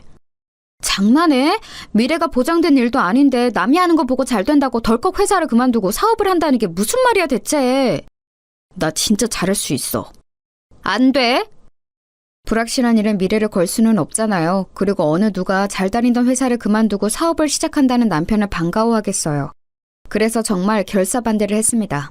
그리고 이 사실을 시어머니가 알게 됐어요. 남편이 하는 일을 집에서 집안일 하는 여자가 이래라 저래라 입을 대고 나서는 게 말이 되냐? 어? 그냥 남편이 한다고 하면 하게 두는 거지. 한 가정의 가장이잖아요. 만약에 안 되면 어떡하려고. 너는 네 남편을 그렇게 못 믿어서 결혼은 어떻게 했니? 그리고 내 아들이 안 될 리가 있니? 어디서 어른 말에 말대꾸야. 정말 그야말로 난리를 치시더군요. 시어머니의 난리와 남편의 계속되는 설득에 어쩔 수 없이 허락을 했습니다. 소기 자본이 얼마 들지 않는다고 해도 사업은 사업인지라 그동안 모아둔 적금을 다 깨고 집을 담보로 대출도 받았어요. 내가 진짜 성공해서 당신 호강시켜줄게. 꼭! 그 말에 정말 철없게 느껴졌습니다. 하지만 제 걱정과 달리 남편의 사업은 잘 풀리는 듯 보였어요. 집에 들고 오는 돈도 그전의 월급의 거의 2배가 넘었습니다. 남편의 사업이 잘 풀리는 것 같자 시어머니의 구박은 날로 더 심해졌어요. 거 봐라. 여자가 남자 하는 일에 입대면 안 된다고 했지? 본인 능력이 없으면 내조라도 잘해야지. 남자 하는 일에 입이나 대고. 우리 애가 다른 건 다 복이 있는데 부인복이 없어 부인복이. 허구한 날 제주제에 너무 과분한 남편을 얻었다며 구박하기 시작했어요. 생색도 엄청 내기 시작했습니다. 제가 들고 입고 하는 모든 것들에 관심을 가지며 그게 비싼지 아닌지 감시하고 뭐가 하나 좋아 보이면 네가 어디 가서 그런 걸 사겠니? 우리 애 아니면. 이라는 말을 달고 살았어요. 그전까진 한 귀로 듣고 한 귀로 흘리던 저도 심해지니 점점 스트레스를 받았습니다. 그래서 저도 일을 시작했어요. 원래 예전에 취미로 봉제 인형을 만들어서 팔았던 적이 있었는데 그게 꽤 반응이 좋았던 게 기억이 나서 집에서 시간이 날 때마다 인형을 만들어 팔았습니다. 뭐 대단히 돈이 되진 않았지만 그래도 제 생활비는 벌 수 있는 정도는 됐어요. 그걸로도 시도 때도 없이 싫은 소리를 해댔지만 말입니다. 그거 벌어봐야 몇 푼 된다고 집에서 애나 보고 살림이나 잘하지. 하여튼 너는 마음에 드는 게 하나도 없니 어쩜? 그래도 그냥 들은 척 안 했어요. 눈치만 먹기는 싫었거든요. 진짜 정말 이중적인 모습은 신우이가 결혼할 때 나타났습니다. 신우이는 제대로 된 직장 없이 아르바이트를 하면서 생활 중이었거든요. 취직 준비를 안 한 건 아니었는데 번번이 떨어졌어요. 그런데 어디서 소개팅으로 대기업을 다니는 남자를 만나 결혼을 하게 된 겁니다. 그때 시어머니가 했던 말이 정말 가관이었어요. 인물이 그저 그렇더만 우리 애같이 이쁜 애를 데려가는 걸 복이라 여겨야지. 그렇게 며느리도 직업 형편 다 봐야 한다고 연부를 외우시던 분이 그런 말을 하시더라고요. 그러면서도 혹시나 사위한테는 잘못 보이면 안 된다 생각했는지 앞에서는 그런 말을 한 적도 없는 척 매번 가식적으로 웃어댔습니다. 상견례를 하고 결혼을 준비하는 과정에서 저희 집에 안 좋은 일이 일어났어요. 내내 걱정했던 일이 일어나고야 만 것입니다. 남편의 사업이 망했거든요. 진짜 미안해. 내가 당신한테 면목이 없어. 그런데 한 번만 다시 해보면 안 될까? 장난해? 지금 집에 돈이 어딨어? 초기 자금은 뭐 어디서 가져올 건데? 담보대출 받을 집이 있어. 모아놓은 적금이 있어. 이런 일이 한 번 있으면 정신을 차려야지. 정신을 차리긴커녕 한 번 더 해보겠다는 말을 해? 나 짐 싸서 집 나가는 걸 보고 싶으면 그렇게 해! 정말 철이 없어도 어쩜 저렇게 없는지 한 번 더 해보겠다니요. 그렇게 말하는 남편의 입을 이혼을 무기로 틀어막았습니다. 그리고 취직 자리를 빨리 알아보라고 했어요. 여기저기 부탁해놨어. 그런데 요즘 경기가 좋지 않아서 어떻게 될지는 모르겠다네. 당신한테 진짜 많이 미안해. 그래도 남편이라고 기가 팍 죽어서 그렇게 말하는 모습을 보니까 불쌍하긴 하더라고요. 빚을 지긴 했지만 엄청나게 많이 진 수준은 아니었고 남편이 취직을 하고 제가 인형을 열심히 팔면 길바닥에 나앉을 정도는 아니라서 정말 마음이 힘들긴 했지만 용서하기로 했습니다. 용서 안 하면 이혼인데 그럴 생각은 없었거든요. 그리고 제가 만든 인형이 SNS에서 귀엽다고 소문이 좀 났는지 꽤 팔렸거든요. 그래서 웬만한 직장인 월급보단 벌이가 좋아진 것도 남편을 좀 더 쉽게 용서할 수 있는 일이었습니다. 물론 밤낮으로 인형을 만드느라 안 쑤신 곳이 없었지만 말입니다. 그래도 당분간은 허리를 졸라매야 했어요. 빚이 있으니까 말입니다. 제가 번 돈 중에서 정말 딱 생활비만 제외하고는 다 빚을 갚는 데 썼어요. 그러는 와중에 신우이의 결혼식이 열렸습니다. 마음 같아서는 물론 축의금을 더하고 싶었지만 정말 그럴 여유가 없었어요. 다들 100만 원 정도는 한다는데 정말 여유가 없어서 50만 원을 했습니다. 저는 이해해줄 거로 생각했어요. 왜냐면 남편 사업이 망했다는 건 말하지 않았지만 남편이 사업이 요즘 잘 안 풀려서 너무 힘들다는 이야기를 어머니께 들었다고 했거든요. 그렇지 않으면 자꾸 뭘 바라시니까 그 정도는 말하라고 제가 시켰었습니다. 그래서 그날 이후 용돈 달라 뭐 사달라 이런 말이 없으시길래 남편이 잘 이야기를 했고 시어머니도 잘 이해하고 있는 줄 알았어요. 하지만 제가 축의금을 50만 원을 한 걸로 그야말로 사단이 났습니다. 결혼식이 끝나고 저를 부르더군요. 그리고는 다짜고짜 면전에 봉투 하나를 던졌습니다. 정말 예고 없이 얼굴에 뭔가를 던진 거라 그 충격에 멍하게 이게 무슨 일인가 생각하고 있을 때 정말이지 쌍욕부터 날아왔어요. 내가 사돈댁에 부끄러워서 고개를 못 들겠다. 신우이 결혼식에 축의금 50만 원이 뭐야? 어디서 이런 거지 같은 년이 들어와서 내가 고개도 못 들게 만들어? 어? 네가 지금 제정신이야? 나 쪽팔리라고 일부러 이랬지? 어? 제가 무슨 말을 해야 할지 몰라서 어버버거리고 있자 제 머리를 한 대 툭 치더라고요. 사업이 어려워도 집에 돈이 없어도 신우이 결혼식에 축의를 50만 원 하는 건 내가 어디서 듣도 보도 못했다. 어? 네 대가리에 뭐가 들었니? 생각이란 건 하고 사니? 어? 정말 눈물이 주르륵 흘렀습니다. 뭐라 저항할 사이도 없이 말이에요. 저희 어려운 거 아시잖아요. 돈 100도 없니? 어? 그 정도도 없어? 너는 어디 빌릴 곳도 없어? 내가 어쩌자고 이런 거지 같은 년을 며느리로 들여서 이쪽을 당해야 돼, 어? 한참을 그렇게 욕을 듣고 있는데 뒤늦게 온 남편이 그 앞에서 저를 막아서며 제 편을 들기 시작했습니다. 엄마, 우리 힘들다고 했잖아. 그럼 저거 보고 나가서 식당 일이라도 하라고 해. 집에 가만히 처박혀서 살림이라 하는 년이 뭐가 힘들다고 결혼식 내내 죽상을 하고 앉아서는. 사업이 힘든 것도 네가 힘들지 제가 힘드니? 어? 제가 밤새 주문 들어온 인형을 만들다 결혼식을 가서 안색이 좀 안 좋긴 했었거든요. 엄마 그만해요. 이 사람도 내가 돈 한 푼 안 가져다 주는데 살림하기 힘들어. 그 소리에 어휴 하면서 한숨을 쉬고는 방문을 쾅 닫고 안방으로 들어가더군요. 나중에 생각하니까 그때 너무 놀라고 감정이 북받쳐서 아무 말도 하지 못한 게 정말 후회스럽더라고요. 자기야 진짜 미안해. 사과하는 남편의 꼬라지도 보기 싫었습니다. 사실 취직 자리를 적극적으로 알아보는 것 같지도 않았어요. 맨날 전에 같이 사업하던 사람들과 만나서 푸념이나 하고 집에서도 방 안에 틀어박혀서 게임이나 하고. 당신이 알아서 정리해. 나 이런 소리까지 들어가면서 당신이랑 살 이유 없어. 그렇게 말하고는 시댁을 나왔습니다. 그리고는 한참 뒤 남편이 돌아와서 자기가 어머니께 잘 말했다고 이제 그런 말은 안 하실 거라며 정말 싹싹 빌더군요. 내일부터는 진짜 취직 자리도 열심히 알아보고 내가 진짜 잘할게. 자기야 너무너무 미안해. 차마 망했다는 말을 하지 못했다며 저에게 한 번만 봐달라고 싹싹 비는 남편을 보며 정말 등신같이 한 번 더 참아주기로 했습니다. 제가 생각해도 제가 미련하고 등신 같았지만 이제 겨우 4살이 된 아이를 보면서 참았어요. 아버지 없는 아이로 만들고 싶지는 않았거든요. 그렇게 또 얼마간의 시간이 흘렀습니다. 말을 잘 했는지 시어머니는 더 이상 그 일을 말하지 않았어요. 아니 정확하게는 저를 부르지 않았습니다. 저도 시어머니가 부르지 않으며 딱히 찾아가지 않았기 때문에 서로 얼굴을 안 보고 지냈다는 말이 더 맞는 말이겠죠. 그러다 보지 않을 수 없는 날이 왔어요. 바로 시어머님의 생신이었습니다. 물론 무리가 되긴 했지만 현금 100만 원을 준비해서 갔어요. 괜히 안 들어도 될 말 듣기도 싫었고 이 정도면 괜찮겠지 싶었습니다. 그런데 아니었더군요. 옆집 팔매는 이번 생일에 명품 가방을 받았다는데. 지난번처럼 크게 뭐라고 한 건 아니었지만 궁시렁궁시렁 거리더군요. 그 정도야 뭐 참을 수 있다 생각했습니다. 지난번엔 거지 같은 년이라는 소리도 들었는데 말이죠. 얼굴에 봉투도 맞고. 집안일이라도 해라. 경제적으로 남편이나 집안에 도움이 안 되면 그런 거라도 열심히 해야 하지 않겠니? 그날 모든 생일상을 차리고 치우는 일을 제가 혼자 해야 했습니다. 원래는 도와주는 척이라도 하던 시누이조차도 그냥 앉아서 받아먹기만 하더군요. 하루에 10시간 이상을 인형만 붙잡고 있어서 손목이 시려웠지만 진짜 꾹 참았습니다. 하지만 손목이 너무 아팠어요. 쨍그랑 들고 가던 그릇을 놓쳐서 깨먹는 일이 생겼습니다. 제가요. 기다렸다는 듯 폭력에 가까운 잔소리들이 시작되더군요. 너는 진짜 제대로 할 줄 아는 게 도대체 뭐니? 생일날 그릇을 깨? 재수없게? 엄마 그만하세요. 마음에 안 든다 하니까 마음에 안 드는 짓만 골라서 하잖아. 엄마 이서방 앞에서 창피하게 그만해. 그제야 자기 사위 눈치를 보며 그만두더라고요.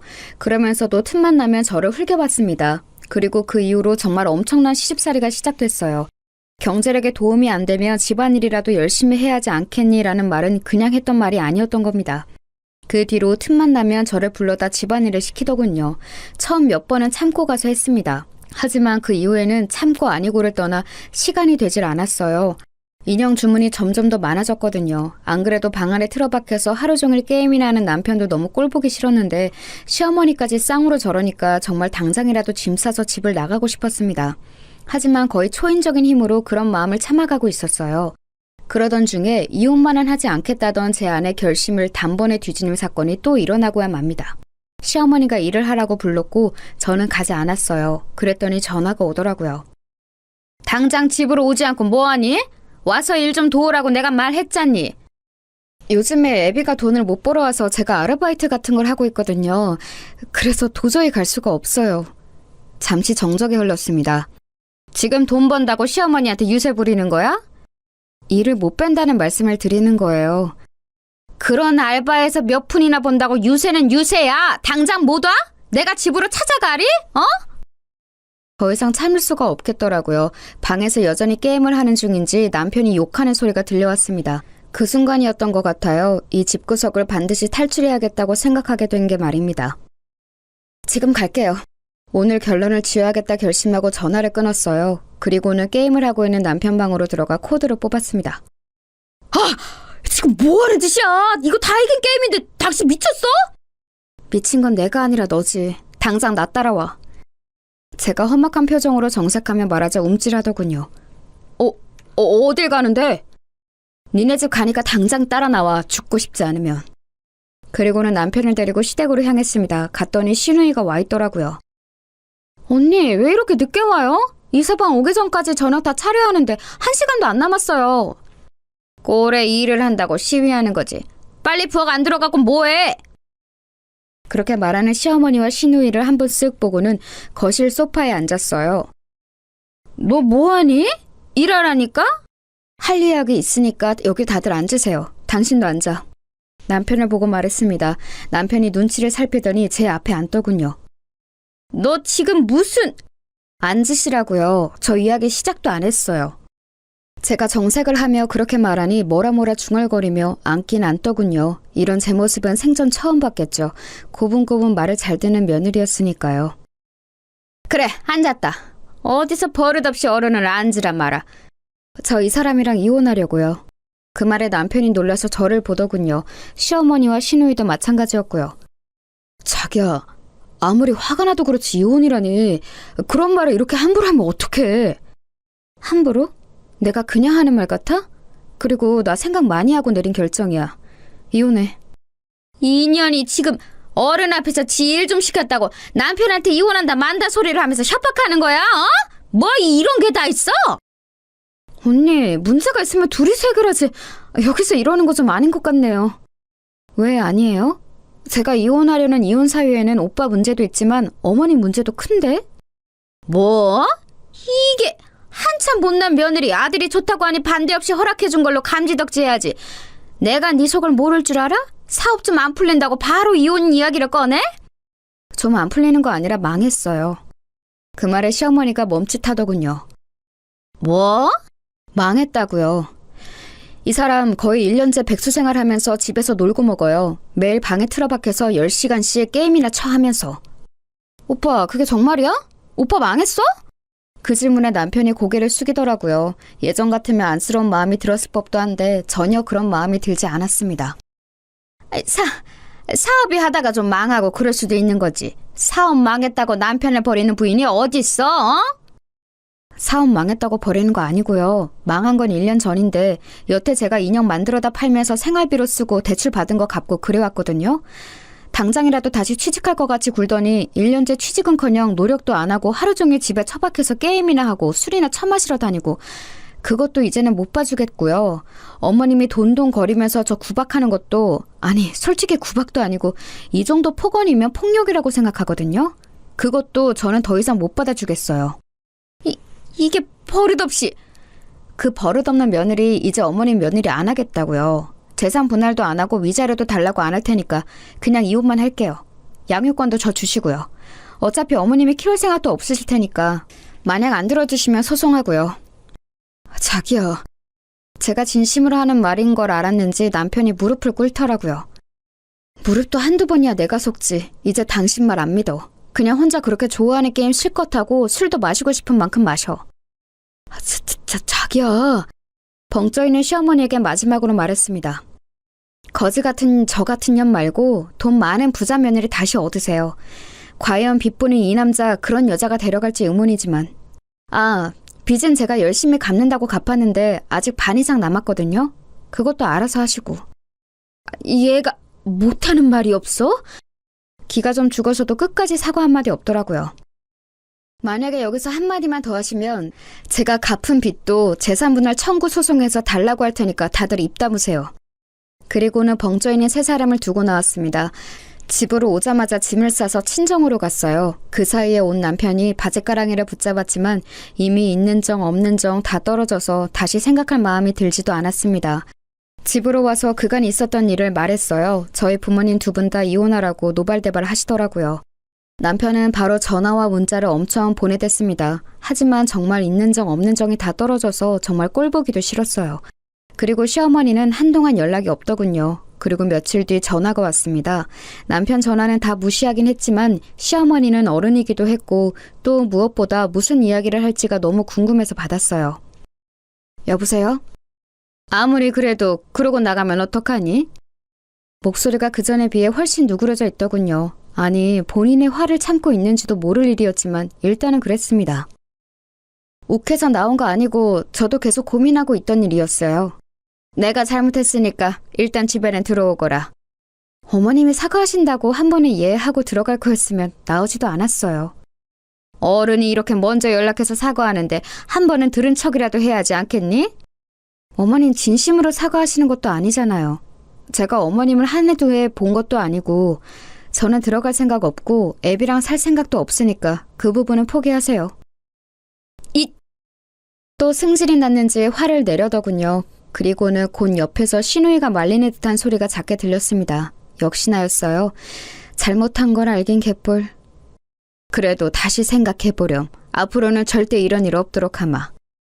제가 그냥 나온 줄 아시나 본데 아니에요. 저는 절대 다시 안 들어가니까 어머님은 돈 많은 새매누리 다시 보세요. 끊을게요. 하고 전화를 뚝 끊었습니다. 보나마나 끊긴 전화기를 들고 저를 향해 욕이란 욕은 다 하고 있을 게 뻔했어요. 그리고 그날 저녁 남편이 찾아왔습니다. 자기야, 진짜 잘못했어. 나 자기 없으면 안 되는 거 알잖아. 진짜 취직할게. 안 그래도 나 오늘 전에 같이 일하던 사람들한테 다 연락했어. 자리 있으면 꼭 연락 달라고. 그리고 어머니도 다시는 자기 안 건든다고 했어. 그 말이 믿기지도 않을 뿐더러 나는 이미 당신과 당신 가족에게 있는 정 없는 정 다 떨어져서 꼴도 보기 싫어. 얼굴 보고 있다는 것 자체가 고통이라고. 내 마음은 변할 일 없으니까 당신도 그만하고 이제 돌아가. 진짜 잘할게. 믿어줘. 내가 한두 번 속니? 그리고 이제 진짜 정말 잘한데도 내가 싫다고. 내 말 못 알아들어? 자기야. 진짜 소송에서 없는 재산도 뜯어내기 전에 그만 가라. 어? 그렇게까지 했는데도 남편은 계속 징징거리더군요. 정말 꼴도 보기 싫어서 경찰에 신고라도 해야 하나 하던 차에 아빠가 나왔어요. 험악한 인상을 하시고선 말이죠. 자네 안 돌아가나? 장인어른 그게 아니고. 내 딸이 그만큼 고생했으면 됐지. 이미 그만큼 한 것만으로도 피가 거꾸로 솟는구만. 다시 그 집안으로 들어가라고? 그 꼴은 내가 절대 못 보니까 돌아가! 진짜 죄송해요. 근데 저는 마누라 없으면 못 살아요. 그럼 죽어! 안 가면 당장 경찰 부를 테니까 그런 줄 알아! 그리고는 저를 데리고 집 안으로 들어오셨어요. 절대 넘어가면 안 된다. 절대 안 넘어가요. 남편은 문 앞에서 한동안 서성이는 것 같더니 집으로 다시 돌아갔더라고요. 정말 끝까지 찌질하게 나오는구나 했습니다. 시어머니가 저한테 그렇게 했어도 저 인간만 정신 똑바로 차리고 살았으면 저도 이렇게까지 하진 않았던 거예요. 하지만 저 인간도 제가 이혼을 결심하게 된 이유 중 큰 부분이었습니다. 남편이 돌아가고 다시 시어머니와 시누이에게 번갈아가며 전화가 왔어요. 분명 가서 빌었는데도 소용없었다는 말을 전달받은 후겠죠. 뭐 남자가 그렇게까지 했는데 안 받아준다고 화를 내는 전화든 아니면 잘못했다고 비는 전화든 어느 쪽도 받고 싶지 않았습니다. 이제 궁금하지도 않았고 말이죠. 그렇게 연락을 피하고 있었는데 시누이에게 문자가 와 있었더라고요. 언니, 정말 우리 가족이 언니한테 너무너무 잘못했어요. 언니가 그렇게 고생하는 줄도 모르고, 아니 몰랐어도 그러면 안 되는 거였지만 정말 미안해요. 우리 오빠 저 인간을 언니 아니면 누가 거두겠어요. 엄마는 이제 언니한테 연락하지도 언니 집 방향은 쳐다보지도 않게 할 테니까. 또 엄마도 그러겠다고 했고요. 제발 한 번만 용서하고 집으로 돌아와요. 애도 아빠 없이 크는 것보다 아빠가 있는 게 낫잖아요.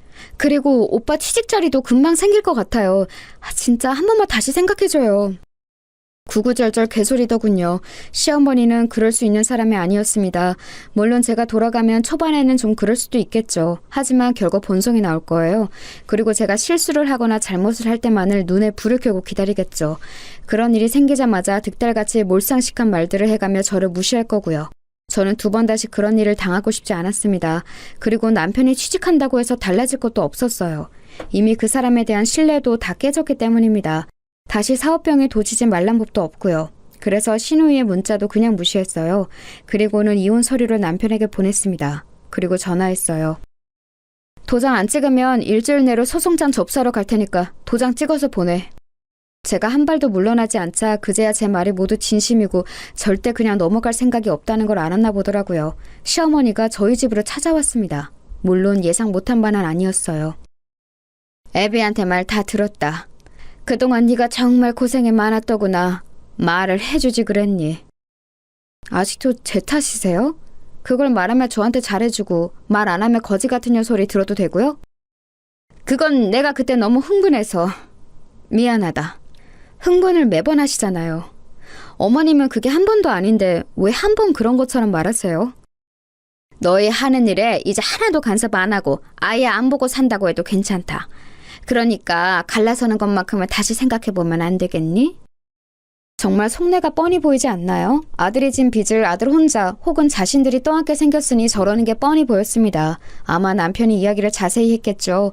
이제 더 이상 숨길 수도 없는 노릇이었고 말입니다. 그 나이에 빚 있는 백수 아들을 떠안아야 할 생각을 하면 아마 시어머니 성격에 잠도 제대로 못 잘 게 뻔했습니다. 그리고 취직 자리를 알아보고 있다고는 하나 요즘 같은 경기에 좋은 자리가 남편에게 올 리도 없고 말이죠. 그렇게 잘난 아들인데 이럴 때는 또 주제 파악이 확실하게 되나 보더라고요. 왜요? 저같이 가진 거 없고 모자라고 거지 같은 며느리 내보내고 어머님이 원하시는 학벌도 좋고 돈도 많은 며느리 들이세요. 저는 그 집구석에서 정이란 정은 다 떨어지다 못해 그쪽 방향은 쳐다보고 싶지도 않으니까 그만 돌아가시고요. 내가 너무 미안하다, 아가. 처음 들어보는 단어였어요. 아가. 진짜 비웃음이 나왔습니다.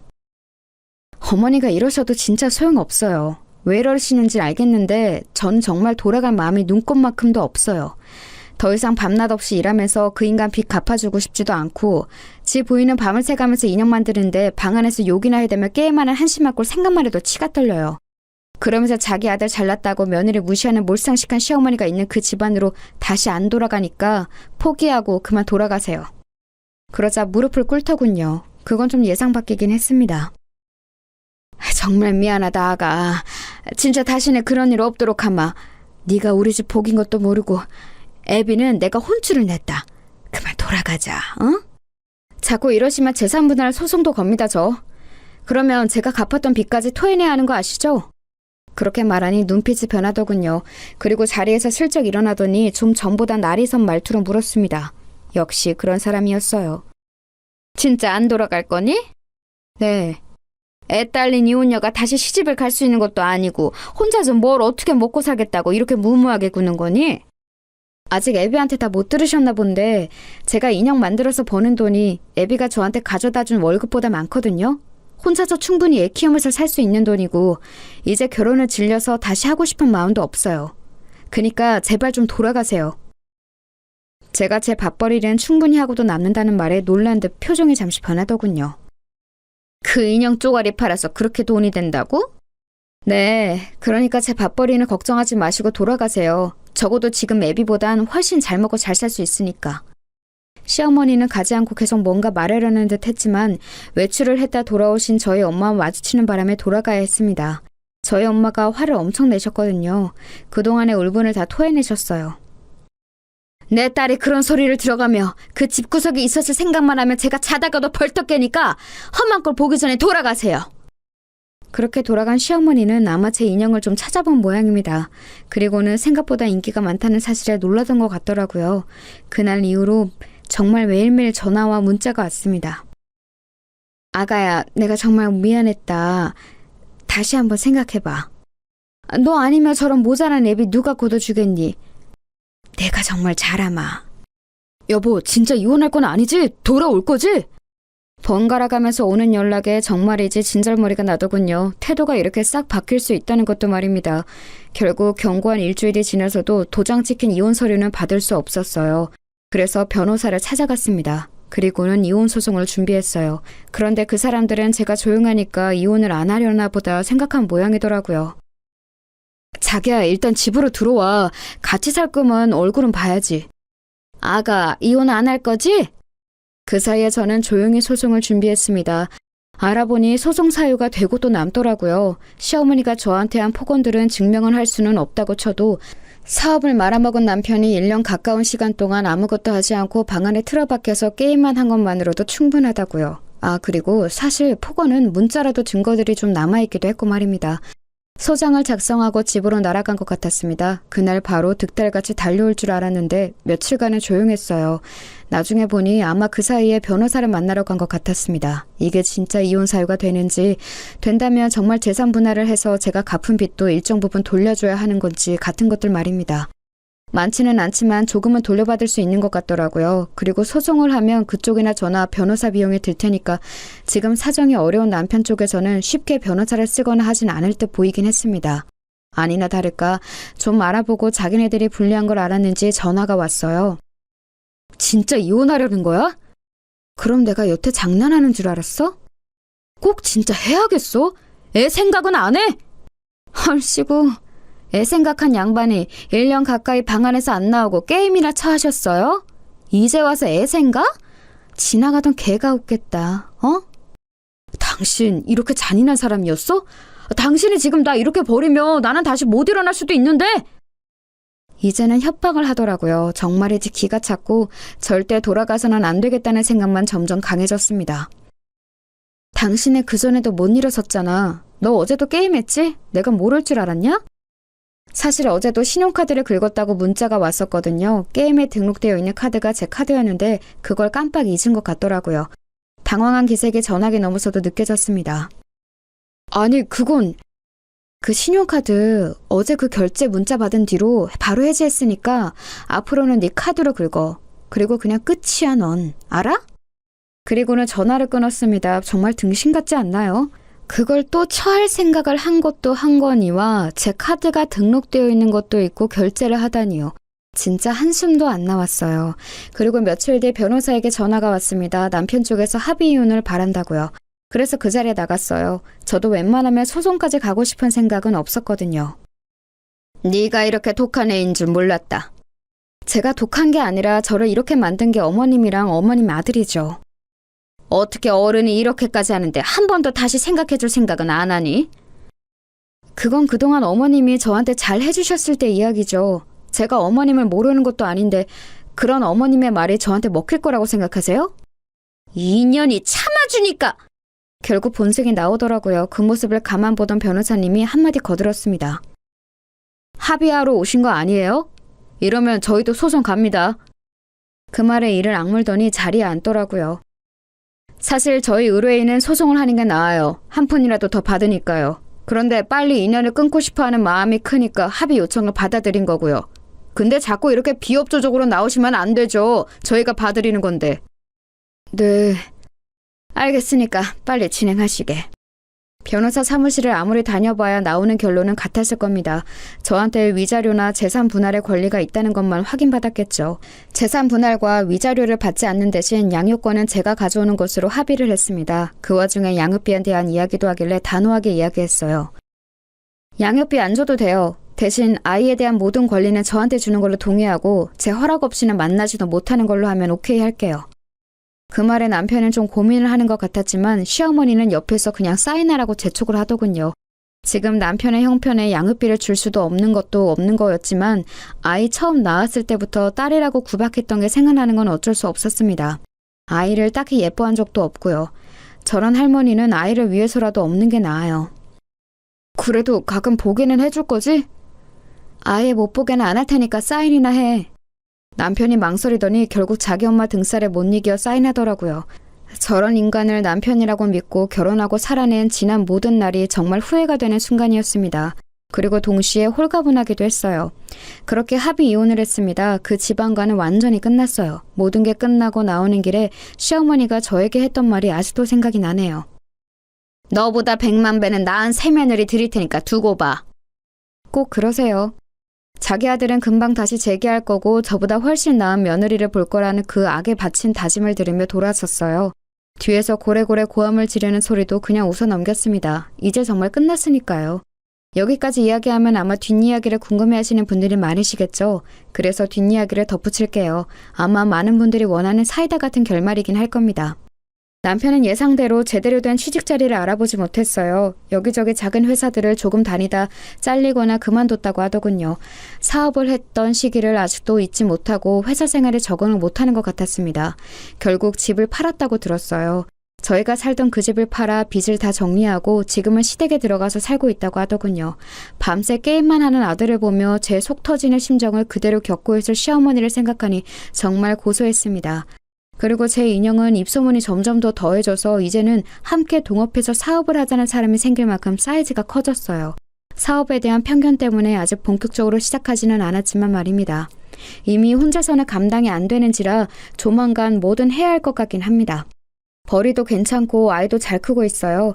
그리고 시어머니와 남편은 제가 어떻게 사는지 뭘 하는지 틈틈이 알아보고 관심을 가지고 있는 것 같더라고요. 아마 재결합을 하고 싶어 하는 거겠죠. 시어머니는 골칫덩이 아들 다시 치워야 하니까 그런 거겠고요. 한 번은 시누이가 찾아와서 재결합 생각 없냐고 슬쩍 떠보길래 만나는 사람이 있다는 거짓말을 했습니다. 그날 저녁에 바로 남편에게 전화가 왔었어요. 당신 진짜 만나는 사람 있어? 그게 너랑 무슨 상관이야? 내가 만나는 사람이 있건 말건? 결혼 다시 할 생각 없다고 그랬잖아.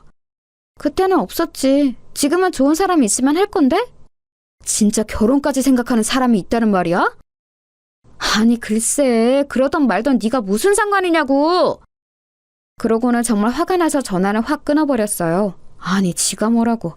혹시나 저랑 재결합을 기대했던 건가 싶어서 더 기분이 나빴습니다. 하지만 거기서 끝나지 않았어요. 이번에는 시어머니가 저를 찾아왔거든요.